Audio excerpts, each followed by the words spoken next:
बिस्मिल्लाहिर्रहमानिर्रहीम। अस्सलाम वालेकुम। प्रोग्राम है बाखबर और मैं हूं आपके साथ नाज़िया खान। नाज़रीन, हुकूमत वक्त माशी इस्तेहकाम और माशी खुशहाली के लिए दिन रात कोशां है। माशी स्टेबिलिटी की जब हम बात करते हैं तो एक इंतहाई अहम पिलर है जिसका नाम है FBR, और उसकी स्ट्रक्चरल रिफॉर्म्स की तरफ हुकूमत जो है वो खासी तवज्जो मरकूज़ किए हुए है। और अब हुआ कुछ यूँ है कि फेडरल बोर्ड ऑफ रेवेन्यू ने इनकम टैक्स का अहल होने के बावजूद जो लोग इनकम टैक्स जमा नहीं करवाते हैं उनके खिलाफ कार्रवाई का हुक्म दिया है, और ये कहा है कि जो लोग नॉन फाइलर्स हैं उनकी मोबाइल फ़ोन सिम्स को बंद कर दिया जाएगा। और इस हवाले से 5,06,671 नॉन फाइलर्स टैक्स का जो डाटा है वो फराहम कर दिया गया है। साथ ही साथ FBR में हमने देखा पोस्टिंग्स और तबादले भी किए गए हैं।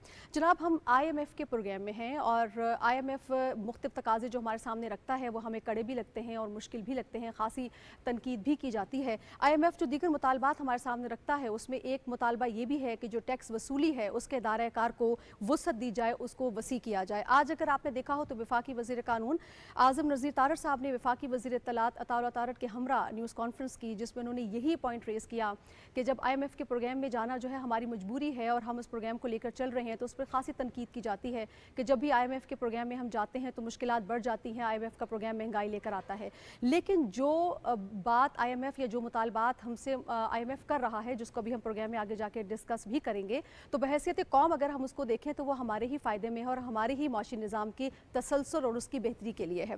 और जनाब, FBR का जो ख़त है वो बाय द वे PTA को मौसूल हो चुका है और उस पर जो है अमल दरामद के हवाले से PTA जायज़ा भी ले रहा है। प्रोग्राम में आज सबसे पहले हम इसी टॉपिक को ज़ेर बहस लाएंगे। मुझे मेरा प्रेस्टीजियस पैनल जो है तज्ज़ियाकारों का वो ज्वाइन कर चुका है। इस्लामाबाद स्टूडियो में मुझे ज्वाइन कर चुकी हैं शनीला अमार साहिबा, बहुत शुक्रिया शनीला आपका। उनके साथ मौजूद है डॉक्टर फारूक आदिल साहब, सर आपका बहुत शुक्रिया। बाबर गौसे साहब, आपका बहुत शुक्रिया। लाहौर स्टूडियो में हमें हमारा पैनलिस्ट का जो पैनल ज्वाइन कर रहा है उसमें शामिल है सज्जाद अनवर साहब और मोहम्मद नौशाद अली साहब। आप दोनों का भी बहुत शुक्रिया, आपने हमें टाइम दिया। शनीला साहिबा, मैं आपकी जानिब आऊँगी। FBR के एहलकारों के खिलाफ हमने देखा कार्रवाई का आगाज़ हुआ, नॉन फाइलर्स की सिम्स बंद करने की बात हुई। क्या टैक्स नेट बढ़ाने की जो हुकूमती पॉलिसी है आपको दुरुस्त समझ में नज़र आ रही है? नाज़िर, देखें, मैं इस हुकूमत की माशी पॉलिसी को इसलिए भी दुरुस्त सिमत पे समझती हूँ कि इसकी बुनियाद जो थी वो उन्होंने PDM की हुकूमत के अंदर रख दी थी जब 1.5 साल उनकी हुकूमत रही थी। उसके अंदर बड़े मुश्किल माशी फैसले किए गए थे जिसकी आज हमें उनके फ़वाइद हमें नज़र आ रहे हैं कि टैक्स जो है वो हमारा रेवेन्यू उसका बढ़ गया है। IMF का प्रोग्राम बड़ी कामयाबी के साथ हमने ख़त्म किया है। महंगाई की जो शरह है वो CPI जो है इंडेक्स में 17% के ऊपर आ गई है 35 से। उसके अलावा ये है कि बिजली और गैस के बिलों के ऊपर भी आगे जाके काम किया जाएगा कि वो उनकी बिजली उनके भी कम किए जाए। गैस के प्रोजेक्ट्स जो हैं और बिजली के जो प्रोजेक्ट्स हैं उनके बारे में भी बहुत सोच विचार की जा रही है। टैक्स चोरी को बिजली चोरी को रोका जा रहा है, गैस की चोरी जो है उसको रोका जा रहा है। देखिए, जो टैक्स रेवेन्यू है इसके ऊपर हमेशा बात होती है कि हमें इसको बढ़ाने की बहुत ज़्यादा ज़रूरत है। हाँ। हम हर मुल्क के अंदर जो आपकी माशी निज़ाम चलता है, यानी कि हुकूमत जो होती है वो जो लोगों को सहूलियात फराम करती है, हेल्थ की, एजुकेशन की, जो इंफ्रास्ट्रक्चर आपके मुल्क के अंदर बनता है, जो सरकारी मुलाजमीन को तनख्वाहें दी जाती हैं, वो सब जो होता है वो उस टैक्स से जाता है जो रेवेन्यू हम इकट्ठा करते हैं।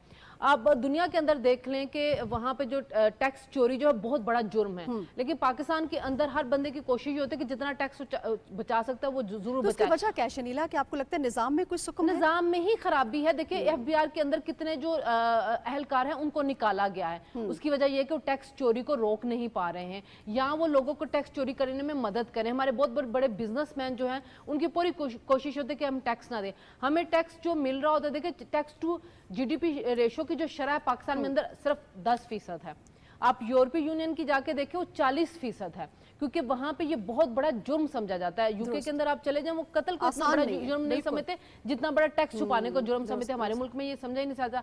फिर उसके बाद जो ज़राअत है और जो सर्विसेज हैं वो हमारे GDP का 60% है, लेकिन वहां से हम टैक्स कितना लेते हैं? टैक्स हमें जो ज्यादातर इकट्ठा होता है वो होता है हमें सरकारी मुलाजमीन या प्राइवेट जो मुलाजमीन है, तनख्वाहदार तबका है उनकी, क्योंकि उनकी कट के आ जाती है ना। लेकिन जो आपका रिटेलर्स है उस रिटेलर्स के ऊपर टैक्स नहीं लगता, जहां पे लगता है वो उसके बाद वो एहतजाज शुरू करते हैं, धरने शुरू कर देते हैं। अभी भी एफबीआर ने स्कीम आपकी इंट्रोड्यूस करवाई है कि ताजर जो है वो रजाकाराना तौर पे अपने आप को रजिस्टर करवाए। 200 के करीब जो ताजर उन्होंने रजिस्टर करवाया। तो जब हुकूमत को उनके ऊपर कोई सख्ती करती है तो फौरन जो होते हैं वो एहतजाज शुरू कर दिया जाता है, धरने निकालने दिए शुरू करते हैं, जबकि टैक्स की एक बहुत बड़ी शरह जो है वहां से हमें हासिल हो सकती है। तो ये बहुत अच्छी बात है कि जो फाइलर बन सकते हैं, जो टैक्स दे सकते हैं, वो जब टैक्स नहीं दे रहे, अपने रिटर्न जमा नहीं करवा रहे, जब हम जमा करवा रहे होते हैं, जब सारा तनख्वाहदार तबका अपने टैक्स रिटर्न जमा करवा रहा होता है, तो रिटेलर्स भी दें, डॉक्टर्स भी दें, लॉयर्स भी दें, ज़राअत के तबके वाले दें, ताजर भी दें, जो आपका रियल स्टेट है वो तबका भी जो है वो आपको दे, ताकि हुकूमत को IMF के पास ना जाना पड़े। क्योंकि जब हमारे आमदनी कम होगी, अखराजात ज्यादा होंगे, तो उस गैप को फिल करने के लिए हमें कर्जा लेना पड़ता है। बैलेंस तो उस कर्जे को खत्म करने के लिए बहुत ज्यादा जरूरी है कि हम अपने टैक्स की जो नेट है उसको बढ़ाएं। तो बहुत अच्छा इकदाम है, सबको इसको सपोर्ट करना चाहिए ताकि वो तमाम टैक्स चोर जो हैं उनका कानून के शिकंजे में आ सके। बिल्कुल डॉक्टर साहब, हम देख रहे हैं कि स्टेप तो लिए जा रहे हैं, जैसे कि FBR के जो एहलकार हैं उनके खिलाफ भी कार्रवाइयाँ हैं, तबादले हुए हैं, पोस्टिंग्स हुई हैं, फिर सिम्स बंद करने की। तो आपको लगता है कि इसके बाद मजीद फर्दर सख्त इकदाम उठाए जाएंगे? साथ ही साथ अभी शनीला ने बात की ताजिर 2 स्कीम की, जो एक FBR ने मुतारिफ करवाई थी, उसमें कहा गया था कारोबार रजिस्टर करवाएं, सहूलियात बेशुमार पाएँ। लेकिन हमने देखा कि छोटे ताजिर ने खास तौर पर उसको खास तवज्जो नहीं दी, उसको वेलकमिंग नहीं माना। क्या ये ट्रस्ट डेफिसिट है, कोई लूप होल है जिसको फिल करना ज़रूरी है? शुक्रिया नाज़िया। अभी जो शनीला बात कर रही थी, उन्होंने बताया कि आपके यहाँ महंगाई कम हो के 17%, 17.3% पे आ गई है। मैं ऐसे उसको कॉन्टेक्स्ट में लाने के लिए बात कर रहा हूँ, और ये गुज़श्ता 2 साल में कम तरीन महंगाई की शरह है। तो इससे क्या पता चलता है? इससे पता ये चलता है कि हम दुरुस्त डायरेक्शन में काम जा रहे हैं। तो एक पहलू इसका ये है, इसको आप टैक्स कलेक्शन के साथ जोड़ लें, इसको आप इकोनॉमिक पॉलिसी के साथ जोड़ लें, और चीज़ों को राइट डायरेक्शन में डालने की कोशिश देख लें। ठीक है। अब आ गई टैक्स की बात। देखिए, टैक्स जो है ना, हमारा 75 बरस का एक कल्चर है, वो काबिल फ़ख्र कल्चर नहीं है। बतदरीज हमने अपना जो रियासती ढांचा है वो कमज़ोर किया है। जब वो कमज़ोर किया है तो उस पर चोर रास्ता निकालने वाले और उनको सहूलत फराहम करने वाले सिस्टम के अंदर पैदा हो गए, उससे मसाइल पैदा हुए, और वो अब हमारे काबू में नहीं आ रहे। तो अब उसे हमने कैसे ठीक करना है? मैं आपको याद दिलाना चाहता हूँ कि 1999 में जब परवेज़ मुशर्रफ ने मुल्क पे कब्ज़ा किया, उससे पहले एक कोशिश थी रिटेलर्स को नेट में लाने की। वो क्या कोशिश थी? कोशिश ये थी कि उस वक्त गवर्नर सिंध थे ममनून हुसैन साहब, जो बाद में फिर प्रेसिडेंट बने पाकिस्तान के। चूँकि उनका कराची स्टॉक एक्सचेंज के वो प्रेसिडेंट रहे थे, तो लिहाजा उनका बड़ा गहरा ताल्लुक़ था रिटेलर्स के साथ भी, बिज़नेस कम्युनिटी के साथ भी। और वो I think governor house Peshawar था, जहाँ पूरे मुल्क के रिटेलर्स के साथ उनकी मीटिंग हुई, और उस मीटिंग में तय क्या पाया, और उस मीटिंग की बुनियाद क्या थी? उसमें ये बात कही गई, सब ने कहा कि हम टैक्स देना चाहते हैं, टैक्स लेने का निज़ाम ठीक करें। और उस मीटिंग में तय पा गया कि हर रिटेलर क्या उसको कहते हैं जी, ब्लैंक 0.75% वो टैक्स अदा करेगा। 0.75% की जो शरह मुकर्रर कर दी गई थी, वो हम आज मुझे नहीं मालूम कि इस वक्त हमारी क्या ज़रूरत होगी, लेकिन उस वक्त हमारी वो ज़रूरत पूरी करती थी। और हम अपने ये जो कर्ज़ों का बोझ है और जो आमदन और ख़र्च का जो तनासब दुरुस्त नहीं है, वो दुरुस्त हो जाता था। लेकिन जैसे ही फिर वो आपकी हुकूमत ख़त्म हुई, डेमोक्रेटिकली इलेक्टेड गवर्नमेंट गई, उसके बाद सब कुछ बिगड़ गया, यानी पॉलिसीज़ का तसलसल नहीं रहा। तो अब मैं ये समझता हूँ कि इस वक्त भी नंबर 1 ये कि उसको सिस्टम को आसान बनाएं, नंबर 2 ये कि सबको एतमाद में ले। जैसे नईम मीर को क्या यही नाम है शायद उनका, नईम मीर को आपने एक अपना एडवाइज़र बनाया है और उसको बीच में डाल के आप मामलात को तय कर रहे हैं। तो इसी तरह से जो एतमाद वाले लोग हैं, एतमाद किनके? ताजरों के एतमाद के लोग, और जो इस सिस्टम को ठीक करने पे यकीन रखते हैं, उन लोगों को बीच में डालें, गवर्नमेंट बीच में आए और ताजरों के साथ मुज़ाकरात करके एक शरह का तयन कर लें और उसको बहुत सीधा कर लें। अब आप ये देखें, आप और मैं भी टैक्स देते हैं, लेकिन टैक्स देने के लिए हमें एक आदमी की खिदमत लेनी पड़ती है और आप पहले तो उसको 10 दफ़ा फ़ोन करते हैं, यार टाइम निकालो, आओ देखो ये क्या करना है, फिर आप उसको फ़ीस देते हैं। तो इससे भी निकालें। और एक खौफ है, यानी एक सफ़ेद पोश आदमी में खौफ है कि एक दफ़ा अगर आप उनके नेट पे चले गए तो फिर FBI आपका नाटका बंद कर देगा, फिर आपको वो जिंदा नहीं छोड़ेगा, आपको तंग करेगा। तो इस खौफ से भी निकालने इस परसेप्शन को भी दूर करने की इन जरूरत है। सारी चीज़ों को अगर आप ठीक करेंगे तो उसके नतीजे में आपके मामलात बेहतर हो सकते हैं। और सच ये है कि आप ब्यूरोक्रेटिक हर्डल्स जो हैं वो जितनी कम से कम करेंगे, मामलात उतने बेहतर होते चले जाएंगे और आम आदमी का एतमाद बहाल होगा। जब तक आम आदमी का और रिटेलर का एतमाद बहाल नहीं होगा, आपकी ज़िंदगी आसान टैक्स बेस में इजाफा नहीं हो सकता। बिल्कुल ठीक, यकीनी तौर पे हम सब ये जानते हैं डॉक्टर साहब कि अभी वज़ीर आज़म ने सबसे ज़्यादा जिन इजलासों की सदारत की है वो FBR से रिलेटेड ही इजलास थे जिसमें उनकी ज़ाती दिलचस्पी नज़र आती है। बाबर गौसे साहब, मैं आपकी जानिब आऊँगी। FBR की स्ट्रक्चरल रिफॉर्म्स, ये बात हम बहुत सुनते हैं। एक लेमैन, एक आम आदमी इस बात को कैसे समझेगा कि FBR की स्ट्रक्चरल रिफॉर्म्स का मतलब क्या है और उससे उसकी ज़िंदगी में क्या फ़र्क पड़ेगा, निज़ाम में क्या बेहतरी आएगी ओवरऑल? देखिए, ये आपने बात सही की है कि जब भी कोई गवर्नमेंट नई आती है तो वो सबसे पहले आगे कहती है कि हम रिफॉर्म्स करेंगे। बाकायदा तौर पे रिफॉर्म्स की मिनिस्ट्री मौजूद है और हमेशा कहा जाता है कि जी हम नई पॉलिसीज़ लेके आएंगे, रिफॉर्म्स करेंगे। एक आम आदमी की ज़िंदगी पे इसका बहुत असर पड़ता है जब हम किसी भी रिफॉर्म्स की बात करते हैं। सबसे पहले तो आप देखें, जब रिफॉर्म्स की जाती हैं तो उससे ये होता है कि जो निज़ाम होता है वो पहले से बेहतर काम करता है, उसमें बेहतर लोग आते हैं, उसमें जो ऐसे लोगों को लाया जाता है कि जो टेक्निकल होते हैं, जो उन चीज़ों को समझते हैं।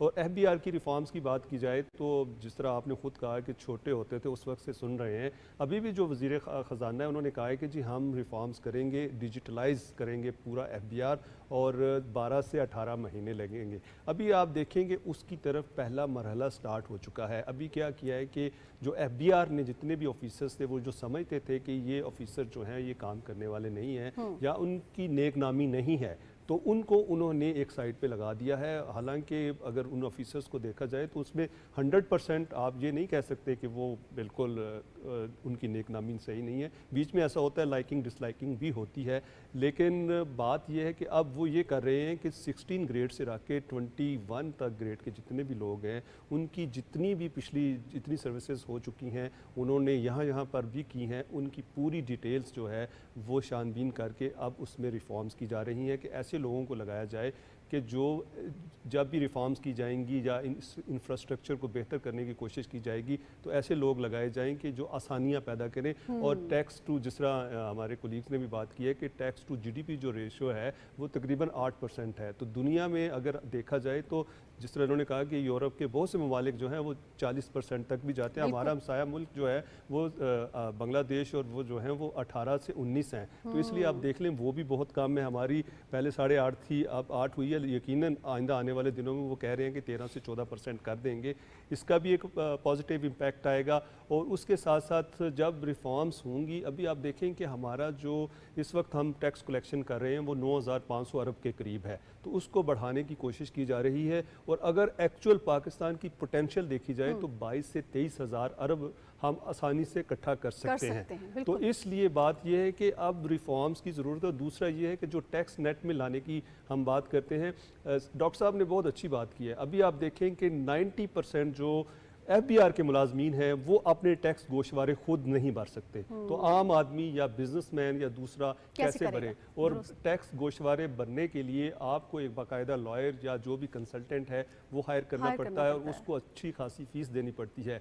एक और फियर है जो डॉक्टर साहब ने कहा, ये मुझे भी फियर फील होता है कि जब से मैंने ये टैक्स फाइलर बना हूँ तो मुझे ऐसा लगता है कि जैसे ना कोई मेरे पीछे पड़ा रहता है हर वक्त, यानी कि मुझे इस तरह गिल्ट फील होता है। ये चीज़ों से निकलना चाहिए, क्योंकि अगर आपको फियर फील होगा कोई भी काम करने से पहले तो वो आप पूरी ज़िंदगी काम नहीं कर सकते। इसलिए ऐसी पॉलिसीज़ बनानी चाहिए, ऐसा मैकेनिज़्म बनाना चाहिए कि जिससे आम आदमी को रिलीफ मिले। और यकीनन ये भी साथ बात की है जिस तरह आज तारड़ साहबान ने, दोनों ने ये कहा है जो फेडरल मिनिस्टर्स ने, कि हम ट्राइब्यूनल्स बना रहे हैं FBR के लिए। ये पहले नहीं था, तो अब ये एक अच्छी बात है। देखिए 2500 अरब अभी तक आपका जो है वो लिटिगेशन में है, यानी कि जो FBR ने वसूल करना है वो उसको वसूल नहीं हो रहा, सिर्फ इसलिए नहीं हो रहा कि उसके जो मुकदमात हैं वो हाई कोर्ट में है, सुप्रीम कोर्ट में है, लोअर कोर्ट्स में, इसी तरह दूसरी ट्राइब्यूनल्स में है। तो इसलिए इस तरह की जो रिफॉर्म्स हैं, अगर वो रिफॉर्म्स कर लेते हैं, आसान बना दें, किसी भी जो बेस्ट जो आप देखते हैं टैक्स पे करने वाला कंट्री है उसका जो मसवदा है उसको उठाएं और पाकिस्तान पे इम्प्लीमेंट कर दें। बिल्कुल ठीक। और इस हवाले से जो दानिस्ता अल्तवा का शिकार किया जा रहे मुकदमात को वज़ीर आज़म ने इसका नोटिस भी लिया और कहा है कि इसको फिल फॉर देखा जाए प्रायोरिटी बेसिस। जी जी सर प्लीज। फिर मैंने सजाद अनवर साहब की जानब जाना है। जो प्रॉब्लम क्या है, आपको IMF भी कह रहा है जी, और आज हुकूमत ने भी ये बात कही है, तारड़ साहिबान ने, है ना, आपके वजीर इत्तलात ने भी और वजीर कानून ने, जी, हमने जो टैक्स दे, अब तक क्या होता रहा है, जो टैक्स देता है उसी को निचोड़ा गया। अब पहली बार नहीं है। हमारी हुकूमत की डायरेक्शन ये है कि जो दे रहे हैं उनको नहीं निचोड़ना, नए लोगों को लेके आना है। बिल्कुल। उनको जब आप शामिल कर देंगे, एक तो ये कि आम आदमी पर जो बोझ है वो कम हो जाएगा और दूसरे उसमें ज्यादा आपके शरीक हो जाएंगे और आपकी आमदन में भी इजाफा होगा, चीजें बेहतर। बिल्कुल ठीक है। सजाद अनवर साहब, सर मैं आपके साथ सवाल लेकर आऊँगी। माशी इस्तेहकाम और माशी बहाली के लिए FBR में जिन स्ट्रक्चरल रिफॉर्म्स की हुकूमत तगोदौ कर रही है, सर उसकी सिमत को आप कैसे देखते हैं? दूसरा, आज वज़ीर कानून साहब ने बात की कि IMF के प्रोग्राम में जब हम जाते हैं तो उस पर तनकीद की जाती है कि जब भी IMF का प्रोग्राम हम लेते हैं तो उसमें मुश्किलात बढ़ जाती है, महंगाई बढ़ जाती है। लेकिन उन्होंने कहा ज़रा ये भी तो देखें कि IMF हमसे डिमांड क्या करता है। IMF हमसे कहता है मसलन कि टैक्स चोरी को रोकें, टैक्स नेट के दायरे कार को बढ़ाएं, बिजली चोरी को रोकें, गैर ज़रूरी अखराजात को कंट्रोल करें। तो क्या सर ये ज़रूरी चीज़ें नहीं हैं जो बहैसियत कौम और हमें खुद भी पता होना चाहिए कि इनसे सारा हमारा ही फ़ायदा है सर, या IMF का फ़ायदा है इसमें?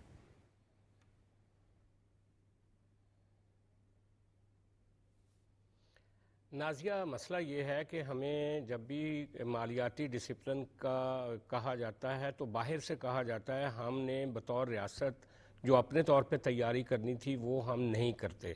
आपको याद होगा FATF का जब बाहर से प्रेशर आया तो हमने बहुत सारी चीज़ों को डॉक्यूमेंटेड किया।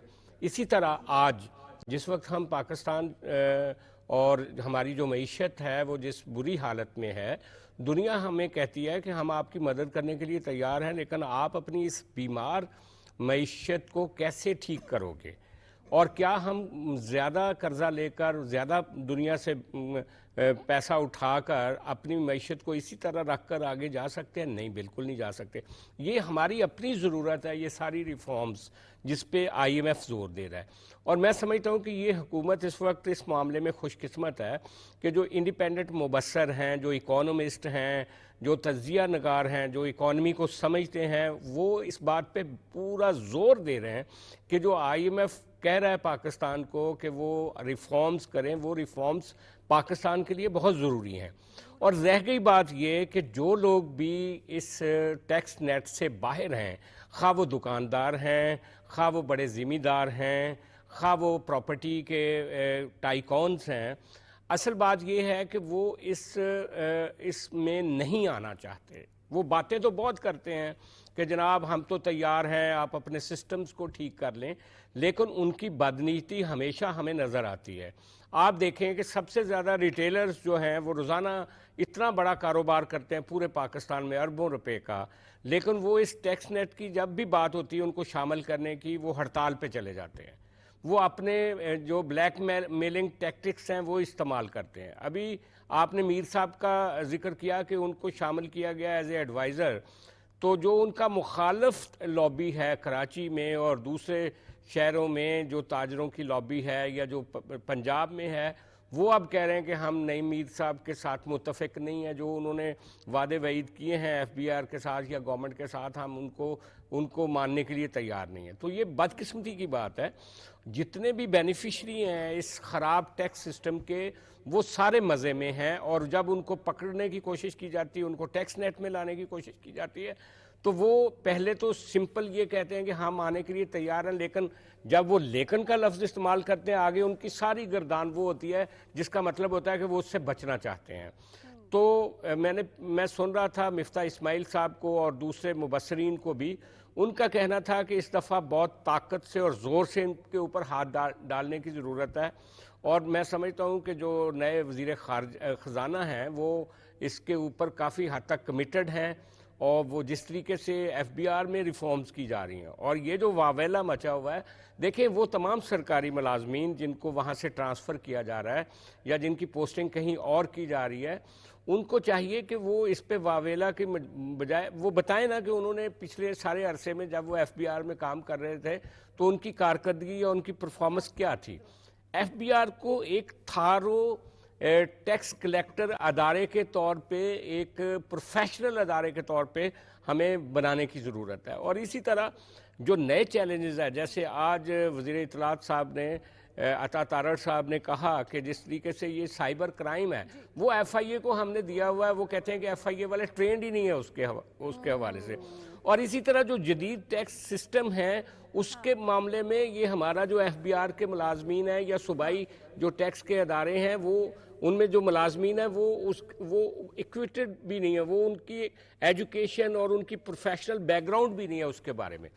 तो मेरा ख्याल है कि ये सही डायरेक्शन में हो रहा है नाज़िया, और उम्मीद है कि इससे आगे जाके चीज़ें बेहतर होंगी। बिल्कुल ठीक। नौशाद अली साहब, सर मैं अगर आपसे ये पूछूं कि जो आने वाला माशी साल है जिसका गालिबन आगाज़ जून से होगा, हुकूमत इस्लाहात जिस समत में जा रही हैं, आने वाला माशी साल क्या देखते हैं आप फ्यूचर सर?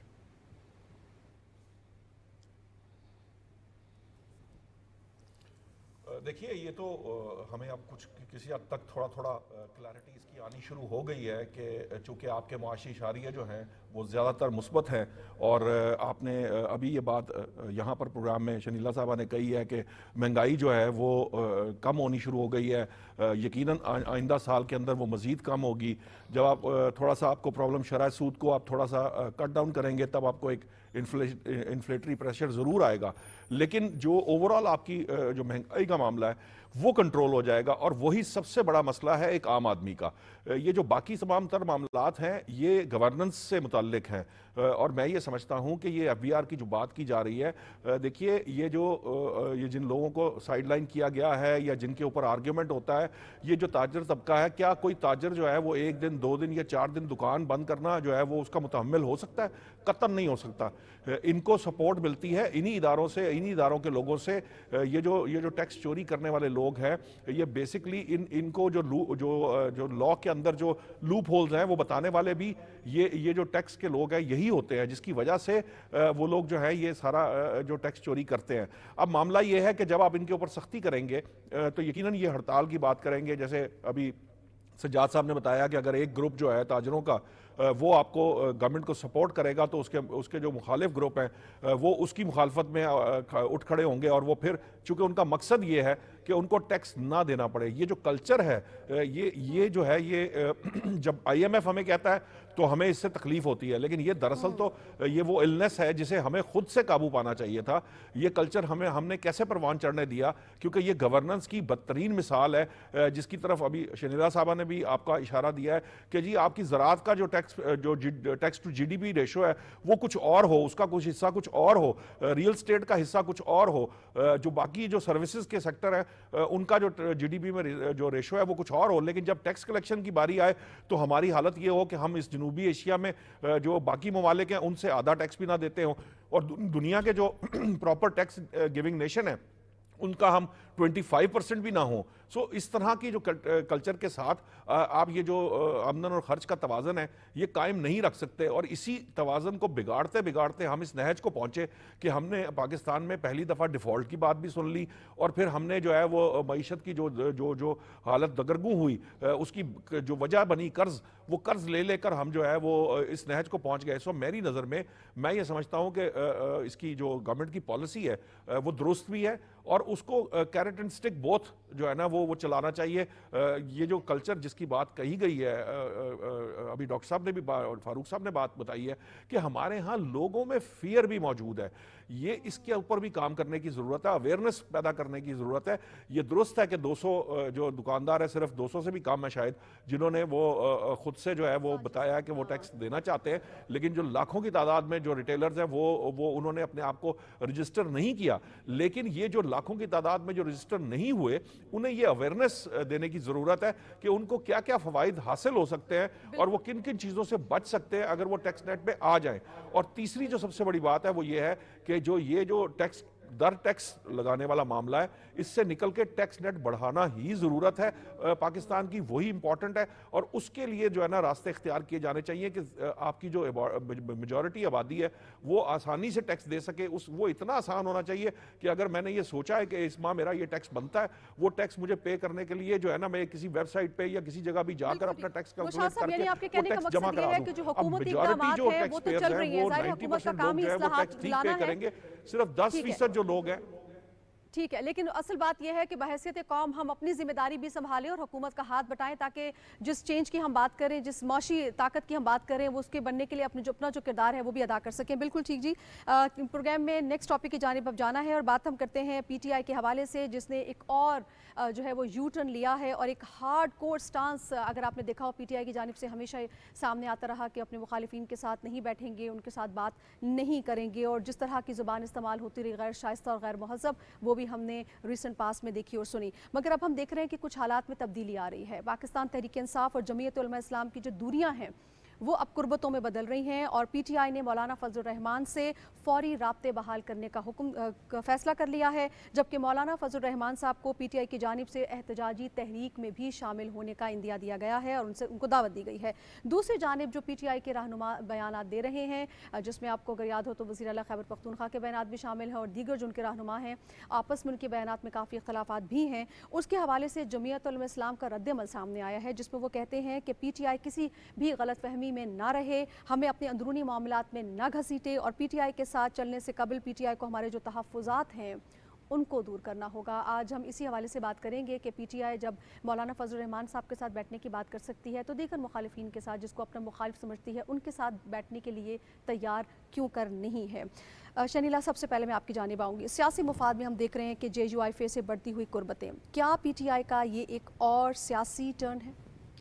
नाज़िर, पीटीआई का नाम ही यू टर्न पार्टी है, क्योंकि वो हर जगह पे जहां उनको अपना मुफाद नजर आता है वो यू टर्न ले लेते हैं। जिस वक्त ये इक़्तिदार के अंदर आए थे उससे पहले ये MQM के बारे में किस किस्म के अल्फाज इस्तेमाल करते थे, उसको कातिल जमात कहते थे, लेकिन फिर जब इक़्तिदार में आए तो उसी जमात को अपने साथ कोalition गवर्नमेंट के अंदर रखा। फिर वो परवेज़ इलाही के बारे में कहते थे कि पंजाब का सबसे बड़ा डाकू जो है वो परवेज़ इलाही है, लेकिन उसी परवेज़ इलाही को उन्होंने अपना वज़ीर आला बनाया।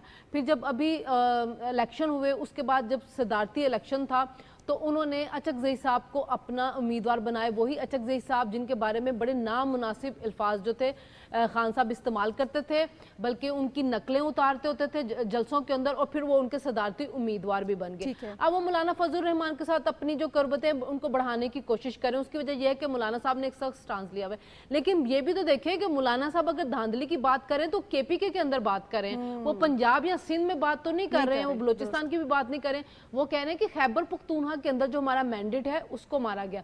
अब खैबर पख्तूनख्वा के अंदर हुकूमत किन की है? पीटीआई की। खैबर पख्तूनख्वा के अंदर किसी की सबसे ज्यादा सीटें हैं पीटीआई की। तो वो जो उनका बयानिया है वो पीटीआई के खिलाफ ही है, लेकिन पीटीआई को शायद ये नजर आ रहा है कि उनके पास स्ट्रीट पावर है, वो जब एहतजाज में निकलेंगे तो, क्योंकि जाहिर है पीटीआई ने बहुत से एहतजाज की कॉल्स दी हैं लेकिन उनके लिए अवाम नहीं निकली, वो मायूस हो चुके हैं। तो इस वजह से अब वो मौलाना फजलुर रहमान का कंधा इस्तेमाल करना चाह रहे हैं कि जी मौलाना साहब जब निकलेंगे उनके पास स्ट्रीट पावर है, क्योंकि मौलाना के जलसा भी है उनका कराची में, मखसूस वोट बैंक है, उनके मदरसे के बच्चे हैं, वो जिस जगह पे भी अपना वो करते हैं जलसा वहां पे वो अवाम को ले आते हैं, तो सिर्फ उनका कंधा इस्तेमाल करना चाह रहे हैं और कुछ नहीं। और ये सिर्फ मुफादात के लिए एक यू टर्न है और ये पीटीआई ऐसे यू टर्न लेती रहती है। डॉक्टर साहब, क्या रिजल्ट देख रहे हैं? आपको लग रहा है कि पीटीआई और मौलाना फजलुर रहमान साहब जो हैं वो एक मेज़ पे बैठेंगे और इत्तेहाद की कोई बातचीत होगी?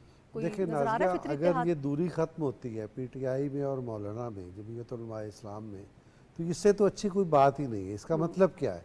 इसका मतलब ये है कि पीटीआई को सियासत आ रही है और सियासी अखलाक वो सीख रही है, और अगर वो सियासी अखलाक सीख रही है तो फिर उसे वो सलीका भी आ रहा है कि आपने मिनिमल छोटे से छोटे एजेंडे पर आपने लोगों के साथ कैसे बैठना है और मिलकर जदोजहद कैसे करनी है। लेकिन ये एक अगर ही है कि ये इकट्ठे होंगे, क्यों अगर है? आप देखें कि ये जो इत्तेहाद या इत्तेफाक राय की जो बात चल रही है ये तो बहुत दिनों से चल रही है, और लेकिन ये जब इत्तेहाद विताद बना, वो जो क्या नाम है जी बालिग आइन वाला, तो उस मौके पर जो कोयटा में जलसा हुआ, मरवत ने गाली दी मौलाना को। जी नहीं नहीं नहीं, नहीं, ये ये भी तहफ़्फ़ुज़ तहरीर आइन तहफ़्फ़ुज़ अभी जो- आइन का जो वो जी, जी। इतिहाद जो बनाया जी, जी। उन्होंने ना, वहाँ गंडापुर ने बुरा भला कहा, नामुनासिब अल्फाज इस्तेमाल किए मौलाना के लिए। फिर जो गंडापुर साहब हैं केपी के वजीर आला, वो मुसलसल चढ़ाई, आज तक वो जी, चढ़ाई जी, कर जी, रहे उनके हैं बयानात, और हाँ। उनके निहायत नामुनासिब बयान हैं और अखलाक से गिरे हुए बयानात हैं। तो एक पहलू इसका ये है। दूसरा ये ज़रूर पेश नज़र रखें कि मौलाना आजकल नाराज़ है। मौलाना की ग्रीवेंस है और जैसे शरीला कह रही हैं केपी में है, तो वो ग्रीवेंस मौजूद है और उस पर वो खफगी का इजहार कर रहे हैं पूरी ताकत के साथ। लेकिन एक बात हमेशा पेश नज़र रखें कि मौलाना आइन, जमहूरियत और पार्लिमानी सिस्टम के खिलाफ नहीं जा सकते, तो लिहाजा इनका कोई रिश्ता उनके साथ नहीं है, ठीक है। क्योंकि ये तो आइन को भी नहीं मानते, पार्लिमानी सिस्टम को भी नहीं मानते, ये तो सब चीज़ों को तहस नहस करके कोई नया मलगूबा तैयार करना चाहते हैं। तो मौलाना का उनसे कोई चीज़ बनती नहीं बनती नहीं, ठीक। है। ये एक इत्तेफाक है जो आपके सामने, ये या वक्त का जबर है जो आपके सामने आ रहा है। तो बाबर गौरसी साहब, ये जो इत्तेफाक है क्या इत्तेहाद में बदलता हुआ नजर आ रहा है आपको? देखिए, वो मुफादात की गेम है। अभी आप देखें, अगर मंशूर की बात करें तो एक लेफ़्ट पे है, एक राइट पे है, बिल्कुल एक एक्सट्रीम की वो है, क्या कहते हैं, मजहबी जमात, और एक एक्सट्रीम की मॉडर्न है। तो इसलिए ये तो वक्ती मुफादात हैं। जिस तरह आप देखेंगे, यही मौलाना फजलुर रहमान थे जो इमरान खान के बारे में क्या क्या बात करते थे। यही इमरान खान थे, मौलाना डीजल कहते जी मुझे जनरल बाजवा उस वक्त आर्मी चीफ ने कहा कि इनको डीजल नहीं कहना। उन्होंने आप उनके जाके KPK में जलसा किया और उनको दोबारा नेमिंग की। तो अभी आप देखें, ये मुफाद के अलावा और कोई बात नहीं है। या तो इमरान खान जेल से तमाम वीडियो पैगाम जारी करें कि जी मैं तमाम चीज़ों की माफ़ी मांगता हूँ, मैंने जो कहा मौलाना फजलुर रहमान को गलत कहा। लेकिन चूंकि डॉक्टर साहब ने बात सही की है कि मौलाना साहब कुछ लोगों से नाराज़ हैं, तो वो लोगों की नाराज़गी जो है वो हुकूमत पे निकालना चाहते हैं। खुदा का खौफ खाओ, अगर पाकिस्तान की इकॉनमी बेहतर होना शुरू हो गई है, चीज़ें पॉजिटिव होना शुरू हो गई हैं, तो आप दोबारा क्यों पॉलिटिकल इंस्टेबिलिटी की तरफ जा रहे हैं? अगर आपने जल्द से जुलूस करना ही है तो आप आपका एजेंडा कोई नहीं है। एजेंडा सिर्फ ये है कि चूंकि मुझे इसमें पार्ट नहीं बनाया गया और मौलाना साहब चाहते थे कि KPK में मुझे हुकूमत मिलती, मेरी वहाँ पे CM होता, तो ऐसा तो वोटों से होना था ना। अगर आपको लोगों ने वोट ही नहीं दिए तो आप क्या करेंगे? और बलोचिस्तान में तो आप खुश हैं क्योंकि वहाँ पे आप जीत भी गए, आप पार्लियामेंट में भी आ गए हैं। तो आप एहतजाज कहाँ करना चाहते हैं? एहतजाज करना चाहते हैं वो सिंध में और पंजाब में और इस्लामाबाद में। बाबर साहब, पहले ही मुल्क को एहतजाजी सियासत ने बड़ा ठेस पहुंचाई है। मेरे ख्याल है अब ये वक्त आ गया है कि इससे आगे बढ़ा जाए। बिल्कुल ठीक। सजाद अनवर साहब, सर PTI जब बात कर सकती है JUIFA के साथ बैठने की, मौलाना फजलुर रहमान साहब के साथ बैठकर बात करने की, जिनके हवाले से वो खास से नाजेबा अल्फाज भी इस्तेमाल करते रहे हैं, तो बाकी जमातों के साथ क्यों नहीं? मुस्लिम लीग नून के साथ क्यों नहीं? दीगर जमातों के साथ क्यों नहीं? उसमें क्या अमर माने सर?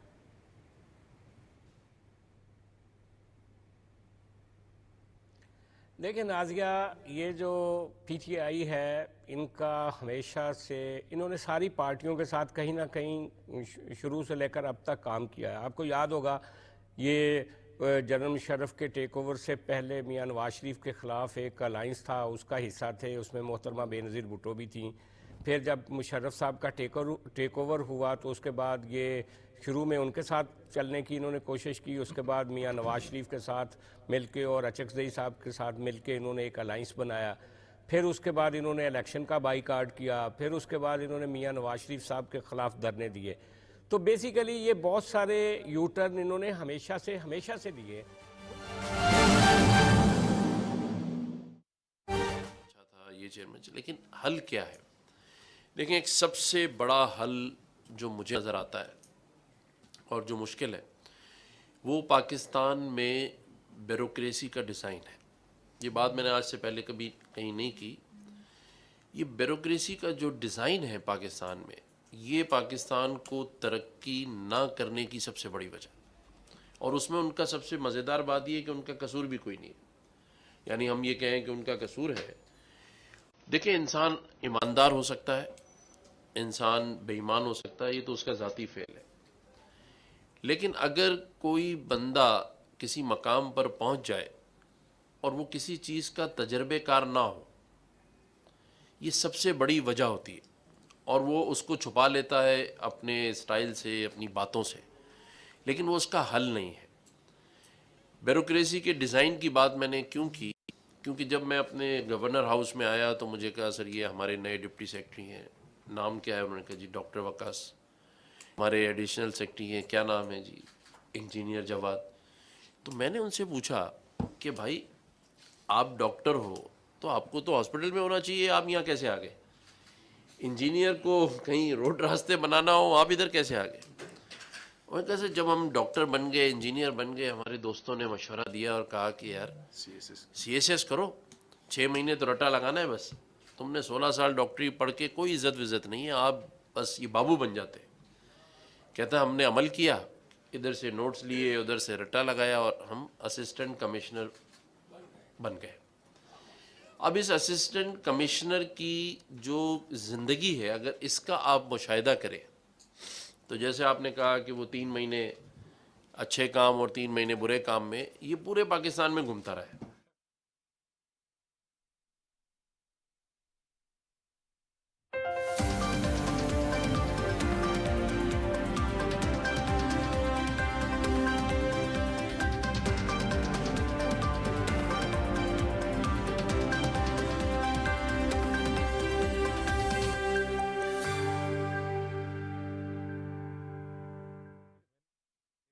ये जो है ना, ये इत्तेहाद फ़र्ज़ कीजिए कि अगर ये बन भी जाए, कुछ अर्सा चल भी जाए, तो ये कोई अपने मकासद हासिल कर सकता है या ये आगे बढ़ सकता है।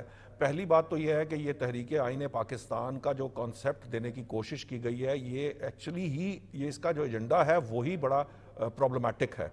और वो अगर आप इसकी गौर से इस पर गौर करें तो आपको समझ आएगी आइन तो पाकिस्तान में मौजूद है और आइन के तहफ़्फ़ुज़ की कोई ऐसी क्या ज़रूरत पेश आई है जो ख़ास तौर पर पाकिस्तान तहरीक इंसाफ को, जो इस आइन को लपेट कर एक सदारती निज़ाम लाना चाहती थी। ये जो गौरसी साहब ने बात कही है ना, ये सारे मुफादात के लिए कुछ वक्त के लिए इकट्ठे ज़रूर हुए हैं, लेकिन एक बात याद रखिए कि पाकिस्तान तहरीक इंसाफ पर कोई भी जमात जो है वो ट्रस्ट नहीं करती। ये हो नहीं सकता कि वो इन पर एतमाद करें, क्योंकि ये जो सजाद साहब ने आपको बात कही है कि ये मुख्तलिफ औकात में अपने अपने मुफाद के लिए ये इकट्ठे होते रहे, लेकिन फिर ये थोड़े से मुफाद के लिए या छोटे मुफाद के लिए ये अलग भी हो चुके हैं। सो मेरी राय के अंदर ये जो अभी इस वक्त सिचुएशन है, और ख़ास तौर पर मौलाना फजल रहमान, ये बात दुरुस्त है कि वो किसी तौर पर नाराज़ हैं। उनको ये ख्याल था कि वो एक सूबे में वज़ीर आला ला सकते हैं या उनको कुछ हिस्सा इससे बेहतर मिल सकता है जिसके ऊपर प्रॉब्लम आई है, लेकिन ये बात दुरुस्त है शनीला साहिबा की कि वो मामला तो KPK की हद तक महदूद है कि KPK में उनका पाकिस्तान तहरीक इंसाफ के अगेंस्ट ही तो मैंडेट चुराने का उनका मौक़िफ़ है। तो ये इकट्ठे कैसे चलेंगे? अगर फ़र्ज़ कीजिए ये कुछ वक्त के लिए अगर इन्होंने मुफादात के तहत कुछ लोग इकट्ठे भी हुए तो ये कुछ देर बाद अलग हो जाएंगे। ये जो दूसरी दीगर जमातें हैं वो भी पाकिस्तान तहरीक इंसाफ पर ट्रस्ट नहीं करती, बल्कि ये एक दूसरे को इस्तेमाल करेंगी अपने मकासद हासिल करने के लिए, और जहां उनका अगर मकसद पूरा होता नजर नहीं आएगा तो इनका शिराजा बिखर जाएगा इस इत्तेहाद का। ठीक है, बिल्कुल ठीक। बहुत शुक्रिया नौशाद अली साहब, अनवर सजाद साहब, सर आप हमारे साथ मौजूद थे, सजाद अनवर साहब, और यहाँ पर मौजूद इस्लामाबाद स्टूडियो में मेरे पैनलिस्ट शनीला अमार साहिबा, डॉक्टर साहब और बाबर गौरसी साहब, आप सबका बहुत शुक्रिया। नाज़रीन, आपने प्रोग्राम देखा, अपने फीडबैक से आगाह कीजिएगा, दुआ में याद रखिएगा। नाज़िर खान को इजाज़त दीजिए, अल्लाह ने के बाद।